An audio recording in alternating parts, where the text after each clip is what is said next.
Hello, welcome back to Crusader Kings III. I'm actually kind of obsessed with this game. I played it a bunch with some friends last night, and I played a bunch on my own as well. And that also means that I've learned a little bit. So, this is of course being recorded the day after the release. The first video was on the day of release. It released a little bit late, the video that is, because of some issues with YouTube processing. But, I got a comment about why is the existence of Haraldr Fairhair, or Fairhair, sorry. I pronounced the English name in the Norwegian or Norwegian way, but no, it would be Haraldr Hårfagre. But why is Haraldr Fairhair's existence sort of disputed? Well, it's a bit convenient for a single man to, unify an entire country, or the course of a generation, in a sort of mythical quest that he decided upon as a young man, where he decided he wouldn't cut his hair until he unified it all. It seems a little bit too good to be true, and the truth is that a lot of situations like that, a lot of stories like that, are just very nice and good stories invented hundreds of years later by some ruler to justify his rule.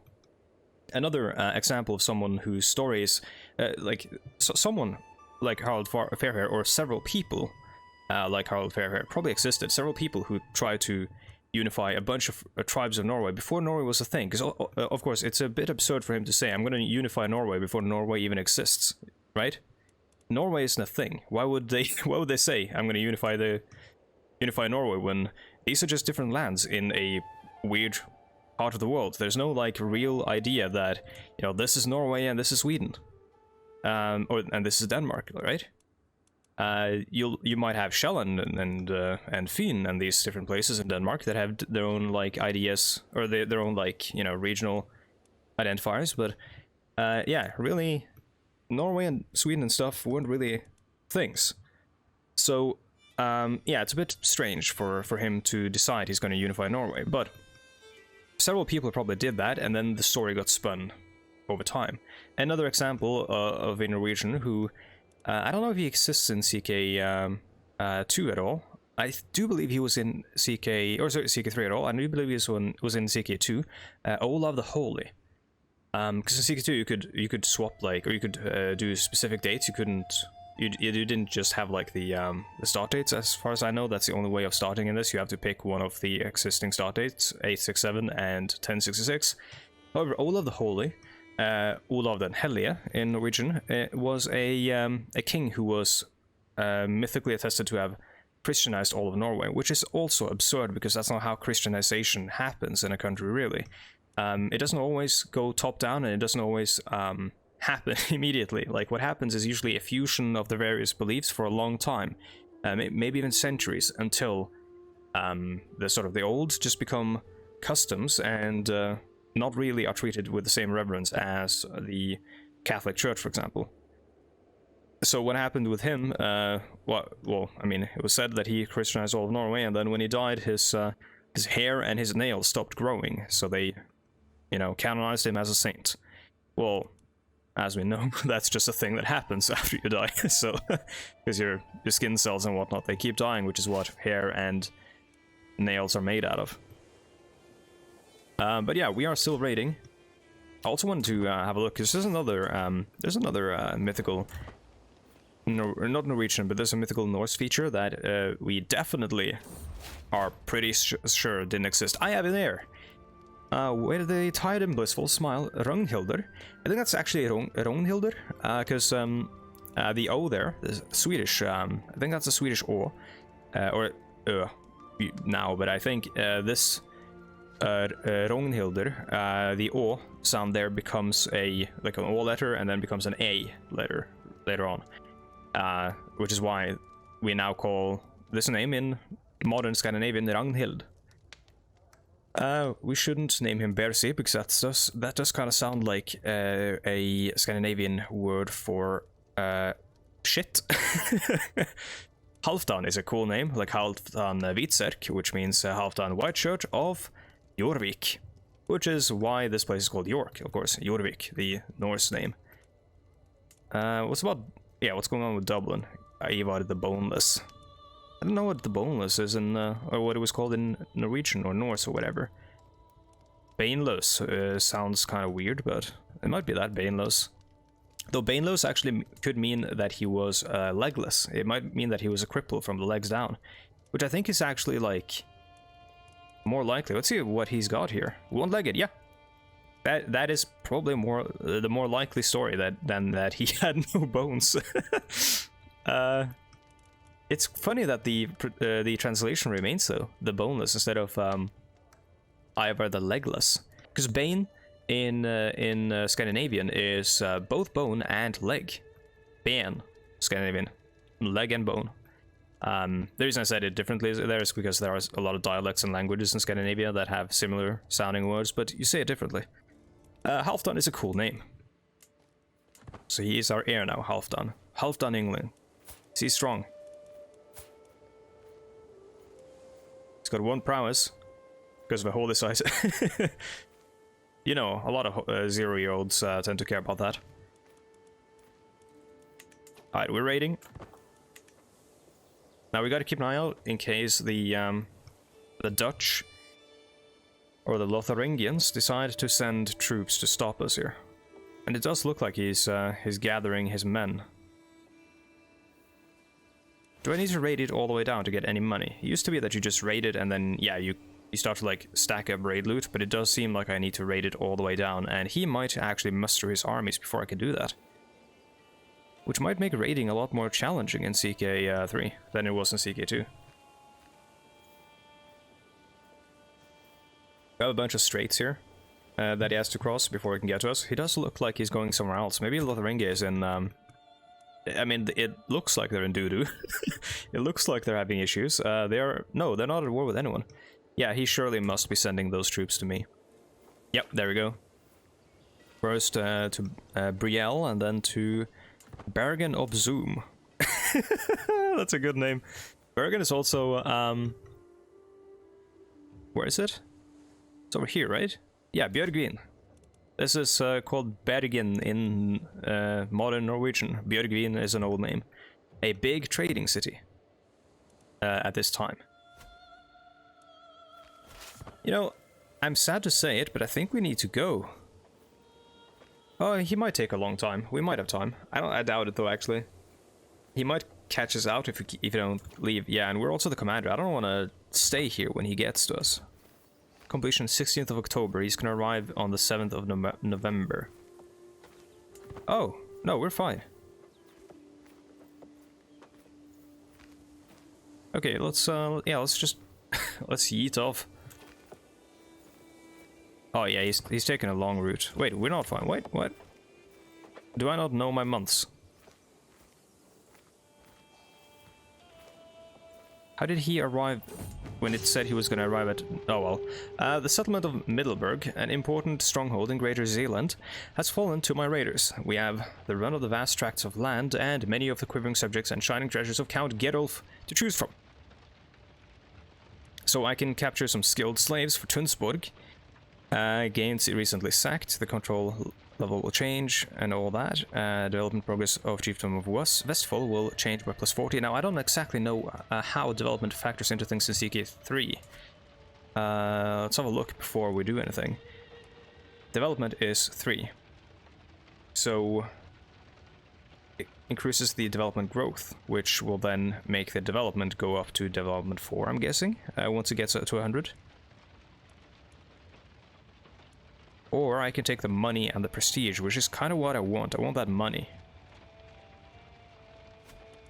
Bring me Bounteous plunder, and then let's get out. It's gonna take us a while to build those boats. That's what I'm a little bit worried about.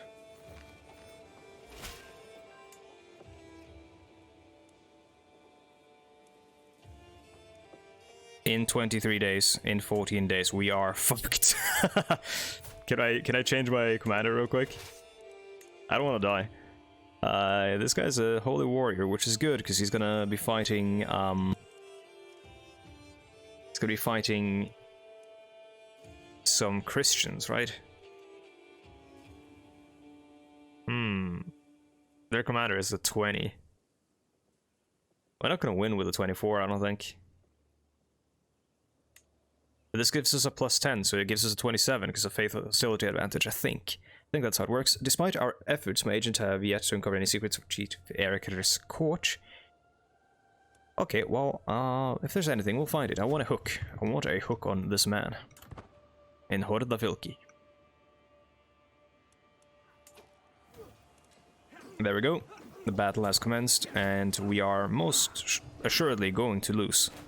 Which means, does that mean we don't get the yeah, I don't think we take the loot home.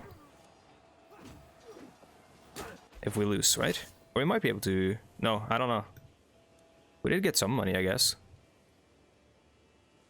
But yeah, I guess it took the money back, maybe. Let's just, embark. Might be able to loot over here, actually. The Barony of Arnheim, because they're a small independent county right now. Like, how many troops can they muster, do you think? They can muster the county of Arnheim. They can muster 76 levies. What? Oh my god. Yeah, we'll just raid them. Make up for some of our losses.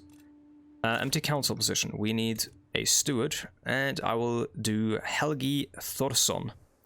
So, a quick pronunciation name. That is a Thorn letter, and that is an Eth letter.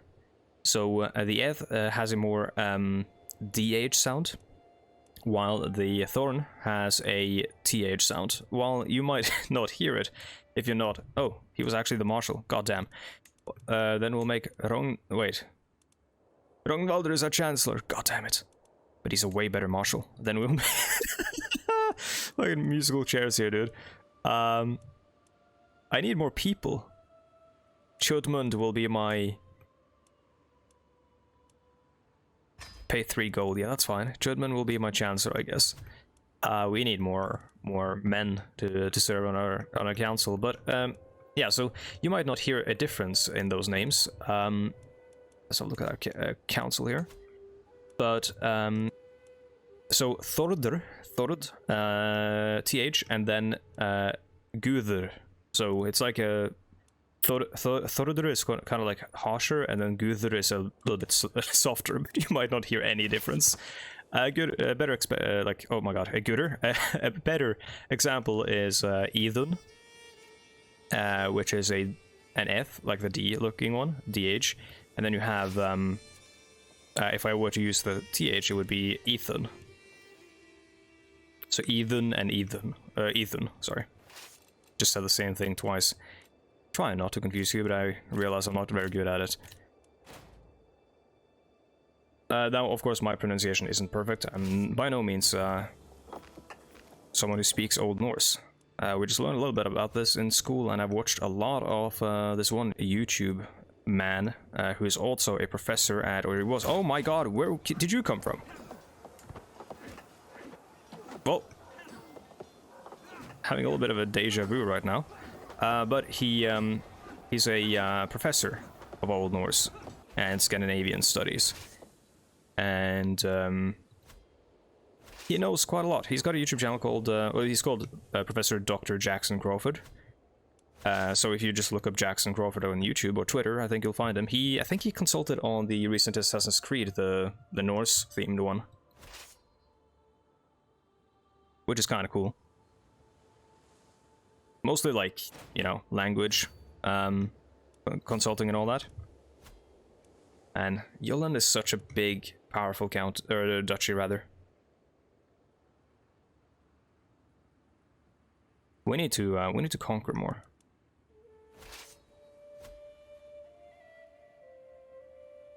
Yeah, it took 4. Yeah, it took the gold we took.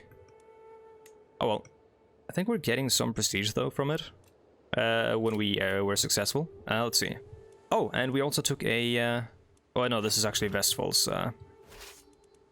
man, and it actually disappeared. I need to... so, those events seem to time out way quicker in this one than they did in CK2. I need to start pausing when those show up.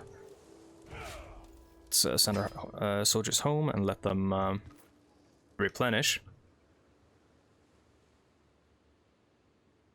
Yeah, events seem to time out very quickly. Notice that in multiplayer when we were playing on the lowest speed as well.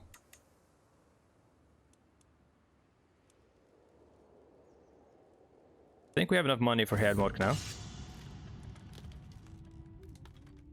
By the time my Chancellor Chudman comes to me with this plan, he seems to have already made up his mind. Serving the Varangians in Miklagard, that is what the Norse called the Byzantine Empire, will bring both wealth and glory.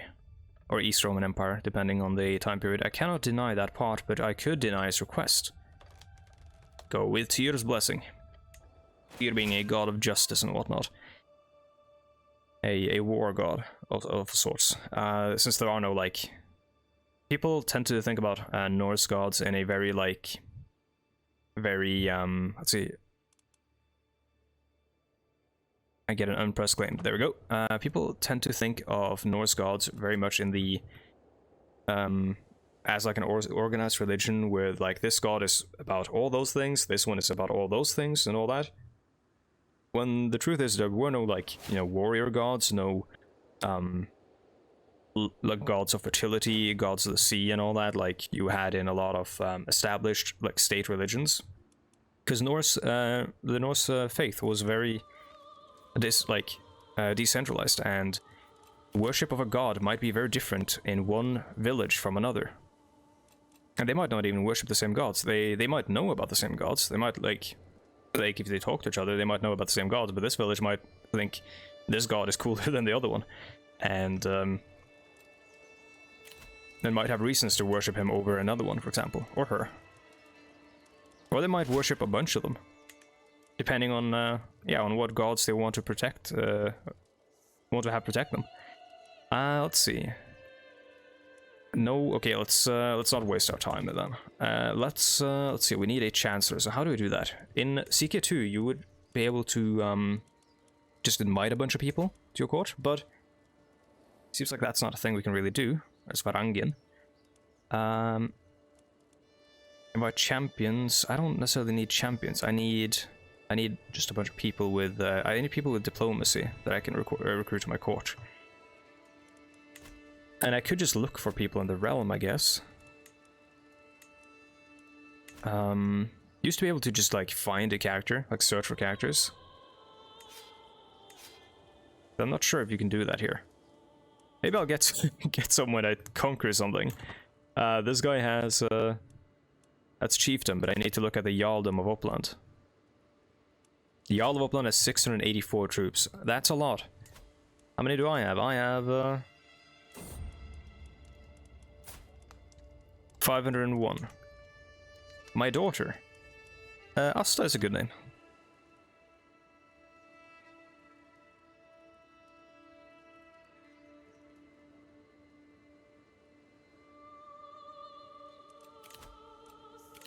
Oh yeah, lifestyle perks, my bad. Let's go to lifestyle. Where do you do that? I'll always click the thing in the top right, but I guess I should familiarize myself with the there we go, with the UI a little bit. I'm guessing you can also click down here. Yeah. So, what do we get? This one isn't that good. It gives us dread, which is a way to enforce our rule through, I mean, you guessed it, fear and dread. Though control is good, but yeah, it's not that necessary right now. That one would have been good before I just paid a bunch of money for the Casus Belli. All of these are really good for when we start fighting, especially these guys when I have men at arms. But I think I'm gonna go with this one.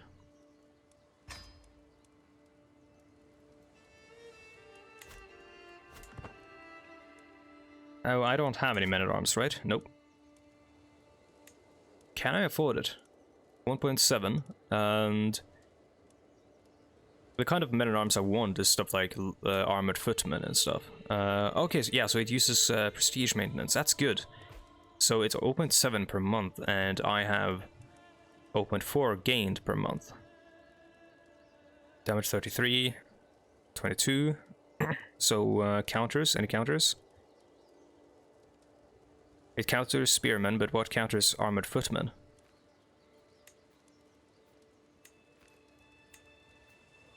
Light footmen counters armored footmen.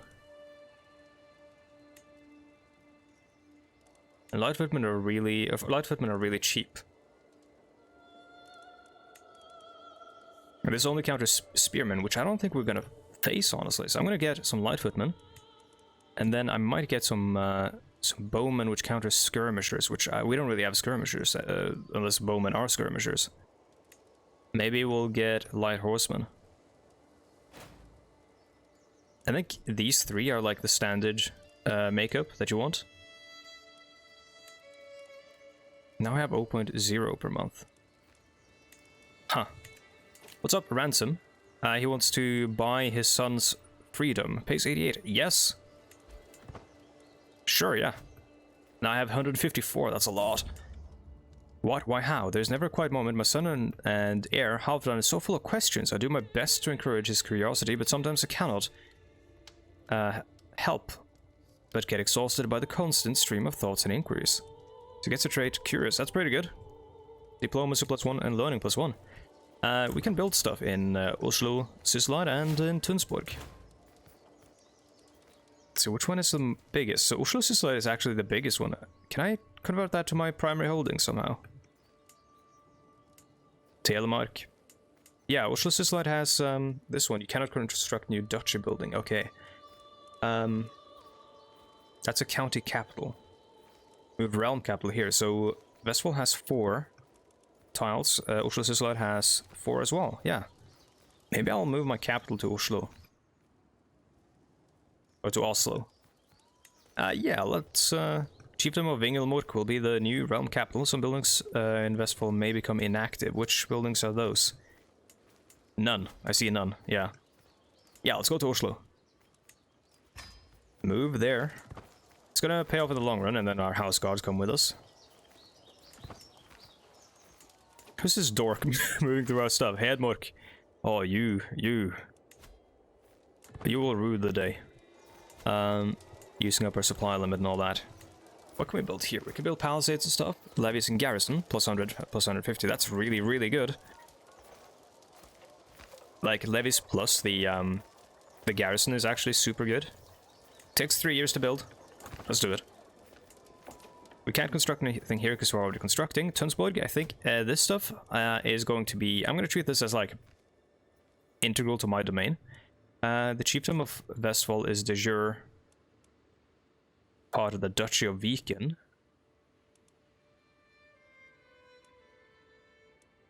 That's the chiefdom of Vestfold, so I don't have the chiefdom of whatever this is then. But it's de jure the part of the Duchy of Viken, which includes something that the Danish held. That's not great, but I could... Yeah, I could create this if I have 125. I probably should have saved that. I'll do that now. I think I might have been talking about that earlier. What has happened to your arm?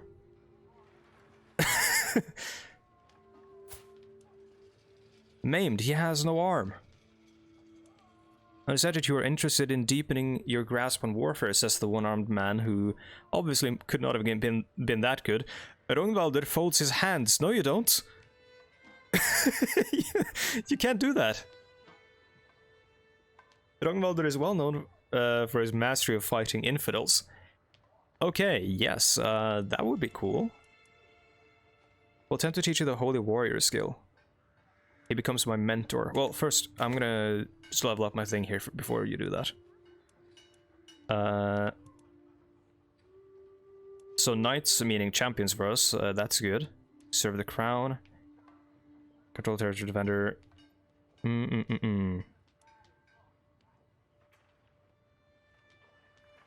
May just go for these guys. Now, you know what? Knight effectiveness first. I want to learn.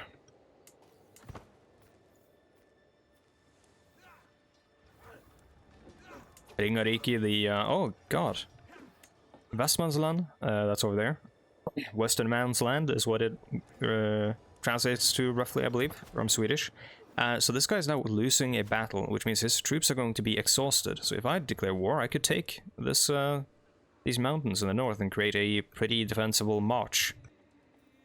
March being a borderland that's meant to be defendable.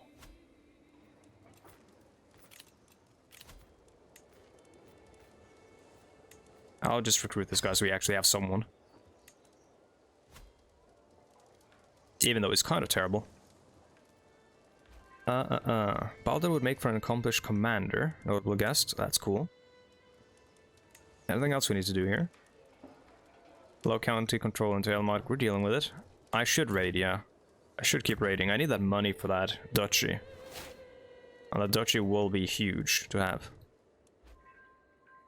Will I get money if I beat Hedmark? Building stuff does cost money. Yeah, I'm not gonna do that. I'm building new holdings. Why can't I build a new holding? No available holdings to construct. Gotcha. Wonder why that is. Maybe it's because I'm tribal, or maybe it's because I'm not a duke. Building a vessel gets motivated workers. Pretty cool. Let's go raid somewhere. And you know what? Let's just raid this guy.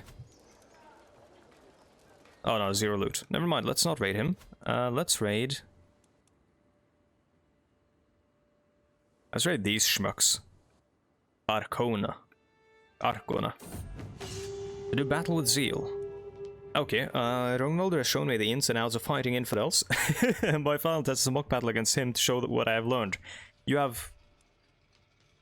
This isn't fair. I mean, he could still kick my ass. I mean, he is a master. And I'm not trying to be, like, ableist or anything. You gain 25 stress. That's if I give up. I'm not gonna give up. I gain the trait Holy Warrior. Hell yeah, dude. Oh yeah. Border and Holy Warrior. Let's go raid then. How much money? How much men do we have? How many men do we have? Actually, no, let's not raid. Let's just go to war. We have a full army right now, and I want to use it. Not gonna raid for captives. I will use my claims. Cost 100. Yep. I have another daughter, Gloth. I'm gonna call her Freya. Call the banners. Raise my headsmen. They were all... Oh my god, they were quick to rally. So he is the enemy right now, and I don't want to fight him. Why is he the enemy? Because he's also sieging that. So yeah, I don't want to fight him. I would potentially lose, it says. Or you will lose decisively, because he's defending in hills, and he's got more troops. And high quality. Not great. I'm gaining prestige, so I think I'm actually gonna get another man-at-arms regiment. Horsemen are kinda cool, though. They do cost a lot per month, while bowmen are quite cheap. Pursuit and screen. Light footmen can screen as well. Spearmen. Let's see, I'm looking at the traits right now. Spearmen are good in hills and mountains, which, I mean, have you seen this? The land we're fighting in? Hills, forests, and taiga. We got a lot of forests and hills, yeah. I think I might want to go with spearmen then, because of those terrain bonuses.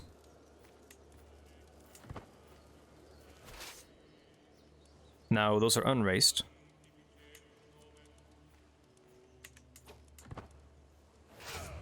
Let's raise them and send them over.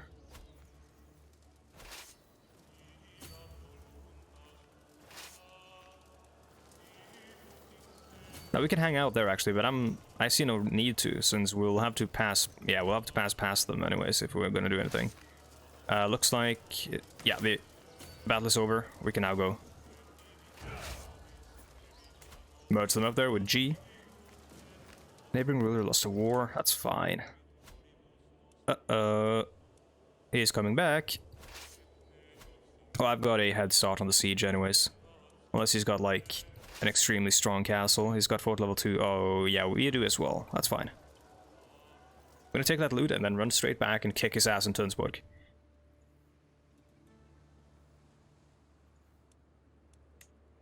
Sweden is kind of scaring me, honestly. This happened very quickly. Bjorn Ironside of Sweden.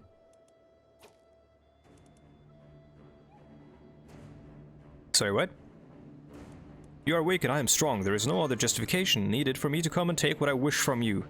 Ranriki Vestfolder Subjugation War. Well, come and friggin' get it, dude. That being said, we are at the end of the episode, so thank you so much for watching. If you're looking for any information, you'll find it usually in the description down below, as well as the flashcards, which hopefully have shown up during the course of this video.